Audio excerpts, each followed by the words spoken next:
Goeiedag, ek groet jou in die kosbare naam van Jesus Christus. Voel jy op hierdie stadium jy word oorweldig deur die omstandighede? Voel dit vir jou asof dinge net te veel geword het om te hanteer? Weet jy hoekom voel ons dikwels so? Omdat ons gewoonlik wanneer ons deur 'n moeilike tyd gaan, net gefokus is op dit wat ons besig is om te verloor in die proses, en nie op dit wat ons nog oor het om mee te werk nie.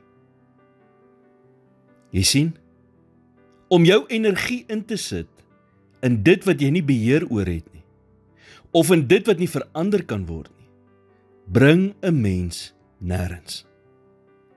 Daarom, in plaas daarvan om gefokus te wees op al die slegte wat gebeur het, leef eerder met die siening dat God uit selfs die grootste terugslag nuwe geleenthede kan bring wat vir jou 'n blink toekoms kan gee. Maar begin by dit wat jy kan doen aan jou situasie. As jy doen wat jy kan doen, sal God jou altyd help met dit wat jy nie kan doen nie. Byvoorbeeld, jy kan nog iets doen aan vandag, maar jy kan niks doen aan gister nie. So begin eerstens deur te bid en God te vra om jou sensitief te maak vir sy wil. Spreuke 16 vers 3 sê, laat jou werke aan die Here oor, dan sal jou planne uitgevoer word.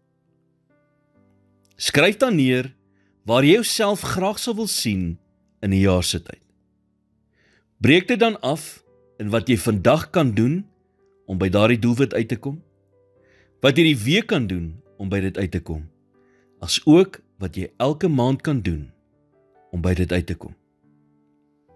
Here, dankie dat as ek doen wat ek kan doen, sal U my help om te doen wat ek nie kan doen nie. Help my om nie my energie te mors op dit wat ek nie beheer oor het, of op dit wat ek nie kan verander nie, maar om dit eerder vir U te gee. In Jesus naam bid ek dit. Amen.